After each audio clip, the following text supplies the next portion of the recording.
Коронавирус пандемия деп жарыяланды.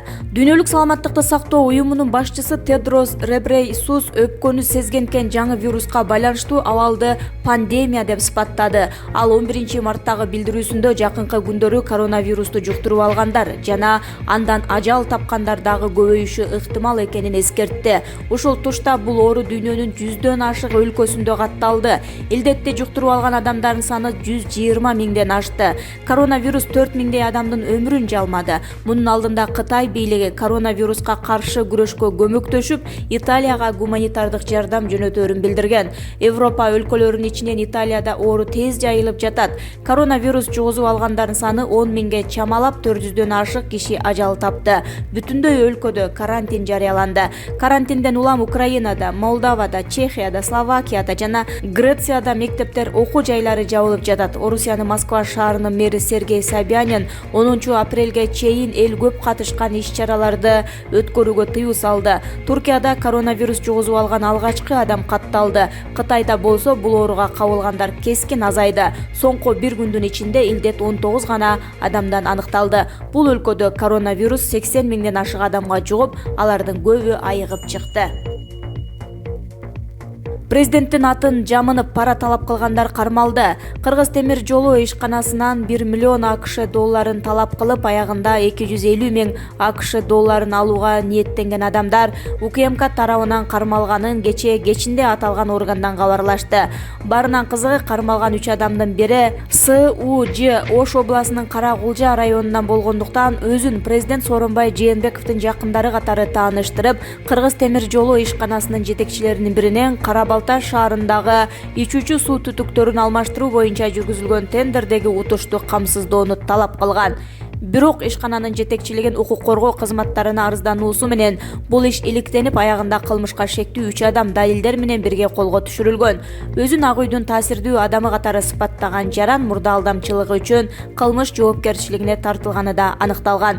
Учурда аталган факты боюнча Кылмыш кодексинин 38-беренеси, кылмышка даярдык көрүү жана 204-берененин 3-бөлүгү ийри суммадагы алдамчылык менен кылмыш иши козголуп, сотко чейинки өндүрүшкө алынган.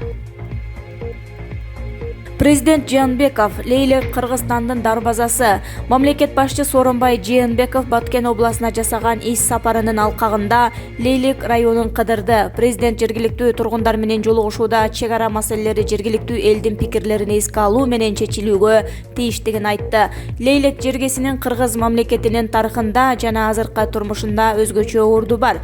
Геосаясий жактан да орду маанилүү. Лейлек Кыргызстандын дарбазасы. Өлкөбүз мына ушул жерден башталат. Аймак өзгөчө оор шарты менен менин көңүлүмдө турат, деди президент. Президент Жээнбеков чек ара маселесин чечүүдө тажик тарап менен сүйлөшүүлөр жанданып, илгерилей баштаганын эскертип, тараптар бири-биринин аргументтерин эске алуу менен конструктивдүү диалогко ыктап жатышканын кошумчалады. Мамлекет башчысы баткендиктерди кырдаалды курчутуу үчүн пайда боло калуучу кызыктар тараптардын чагымына алдырбоого чакырды.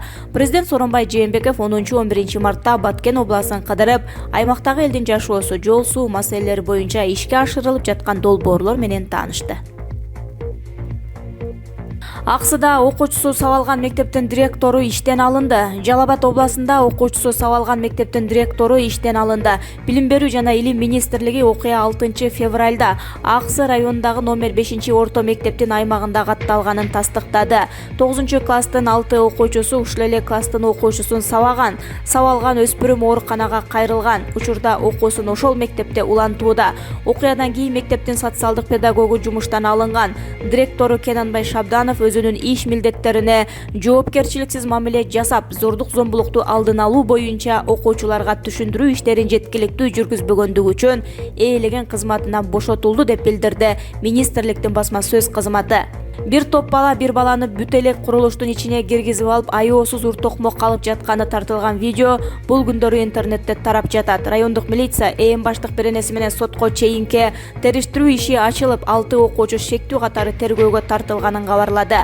Соттук медициналык экспертизанын жыйынтыгы чыгып, жакында иш сотко жөнөтүлгөнү турат. Жабыркаган баланын апасы тосмо арыз жазып бергенине карабай, акырына чейин тергелип бүтөт деп айтылат милициянын билдирүүсүндө.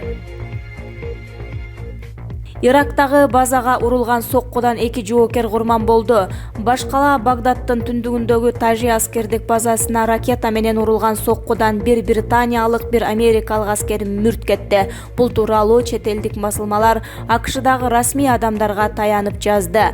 Кабарларга караганда ондогон аскерлер жарадар болду. Алардын айрымдарынын абалы оор болгондуктан курмандыктардын саны мындан да көп болуп чыгышы мүмкүн экени айтылууда. Кошмо Штаттардын мамлекеттик катчысы Майк Помпео Британиянын тышкы иштер министри Доминик Рааб менен сүйлөшүп, тараптар чабуул койгондор жоопкерчиликке тартылыш керек экенин белгилешкенин мамлекеттик департамент билдирди. Ирактагы америкалык аскерлер жайгашкан базаларга Иран январ айында сокку урган, анда 100дөн ашуун аскер жабыркаганы маалым болгон. Тегеран базага коюлган чабуулду генерал Касем Сулайманинин өлүмү үчүн өч алуу акциясы деп атаган. Кудус тандалма бөлүгүнүн командачысы 3 январда Багдаддын четинде америкалык дрондун соккусунан каза тапкан.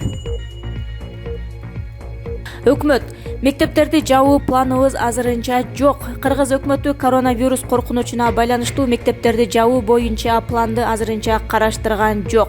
Бул тууралуу Азаттыкка вице-премьер-министр Алтынай Өмүрбекова билдирди. Анын айтымында окуучулар жазгы каникулга чыгаарына ансыз деле аз калды. Чечим кырдаалга жараша кабыл алынат. Азырынча 21 марттан баштап 1 апрелге чейин каникулга чыгышат деп жатабыз. Эгер зарыл болсо улантуу жагын карайбыз. Кырдаалга жараша болот, деди ал. Өмүрбекова бир чети балдар мектепте барып жатканы жакшы экенин, себеби бул көзөмөл жүргүзүүгө ыңгайлуу экенин билдирди. Ар кайсы жакка барбай мектепке барып санитардык гигиеналык талаптар жана эрежелер тууралуу маалымат алып жатканы жакшы экенин кошумчалады. 12 мартта жогорку кеңеште айрым депутаттар окуучуларды жана студенттерди каникулга таратып окууну жайкыга которууну сунуш кылышты. Билим берүү мекемелерин 15 марттан 15 апрелге чейин жаба туруу жөнүндө депутат Тазабек Экрамов маселе көтөрдү. Өмүр бою кесилгендердин ачкачылык жарыялаганына 4 күн болду. Кыргызстанда өмүр бою кесилгендердин ачкачылыгы 4 күндөн бери уланууда. Бул тууралуу жаза аткаруу мамлекеттик кызматынан билдиришти. 9 март күнү номер 1, 16, 19 жана 25 колонияларда эртең мененки текшерүү учурунда камакта отурган 200 киши белгисиз убакытка чейин ачкачылык жарыялаганы боюнча арыз жазышкан. Алар сот чыгарган өкүмдү 2017-жылы кабыл алынып, 1 жыл мурун күчүнө кирген жаңы мыйзамдын негизинде кайра карап чыгууну талап кылышууда. Жамыктан билдиришкендей, 2019-жылы күчүнө кирген мыйзамдардын негизинде өмүр бою эркинен ажырагандардын ишин кайра карап чыгуу боюнча арызын сотко жөнөткөн. Бирок сот бирин дагы канааттандырбай эч кимдин жазасын өзгөрткөн эмес. Бүгүнкү күндө абактарда өмүр бою эркинен ажыраган 347 адам жазасын өтөп жатат. Дональд Трамп Европадан АКШга кирүүгө убактылуу тыюу салды. Бул туурасында РИА Новости жазды. Мамлекет башчысы бул катуу, бирок керектүү чара экенин белгилеген. Өлкөгө коронавирусту жайылтпоо үчүн Европадан АКШга болгон бардык каттамдарды 30 күнгө токтотобуз. Эреже 13 мартта күчүнө кирет, деди президент. Ал ошондой эле Евро биримдикти коронавирустун тарап кетишин алдын алууга жетиштүү аракет кылган жок деп сындады. Европа биримдиги вирус жайылган өлкөлөрдөн кирип чыккандарды чектей албай койду. Ошондой эле ооруну алдын алууга жетиштүү чара көрүлгөн жок, деди Трамп. Ушул тапта Америкада коронавируска 1312 адам кабылып, 38 киши көз жумду. Ал эми сакайгандардын саны 8. Кыргызстанда карантинге алынгандар кайсы жакта кармалууда? Саламаттыкты сактоо министрлигинин хирургия боюнча башкы адиси Нурлан Галбаевдин айтымында, коронавирус жайылган өлкөлөрдөн келгендер медициналык мекемелерге карантинге жөнөтүлөт. Азыркы тапта көзөмөл жайы катары Бишкекте 4, Ошто 1 медициналык борбор даярдалган. Бул медициналык мекемелер шаардын ичинде эле жайгашкан. Карантинге алынгандар 4 медициналык жайга жиберилет. Ал жакта 14 күн болушат. Дарыгерлер дене табын, тамагынын кызарып кетпегенин карап турушат. Сырттан келгендердин арасында ишкерлер, студенттер бар. Алар жаткан жериндеги шартка нааразы болушууда. Мисалы өзүнчө бөлмө, санузелдердин жоктугун айтышууда. Бирок биз колдон келген аракетти жасап жатабыз. Башкысы санитардык норма аткарылып, тамак ашы берилип жатат. Алар сыртка чыгарылбайт дарыгерлердин көзөмөлүндө, деди Галбаев. Ал азыркы тапта жалпы жонунан 300 адам карантинде экенин кошумчалады. 14 күндүк мөөнөтү бүткөндөр улам чыгарылып турат. Коронавирус жайылган өлкөдөн келгендердин арасында операция болгондору бар. Мисалы Түштүк Кореядан рак илдетине кабылган бейтаптар келүүдө. Аларды жөнөкөй эле жайга жайгаштыра албайбыз. Айрымдары химиотерапия алышы керек. Мындай бейтаптарды аргасыздан онкология борборуна жаткырууга мажбурбуз. Болгону булар жатчу бөлүмдөрдүн эшиктери өзүнчө болот. Кош бойлуу келиндер келет. Аларды да керектүү жабдуулары бар ооруканага жаткырууга туура келүүдө. Бирок эшиги башка жактан чыккан бөлмө имараттарга жаткырылат, деди Калбаев. Саламаттыкты сактоо министрлигинин өкүлү карантинге алынган жарандарды караган дарыгерлерге кошумча каражат төлөнөрүн билдирди. Ошондой эле жарандар текшерилип жаткан жайлардын так дареги коопсуздуктан улам берилбей турганын кошумчалады.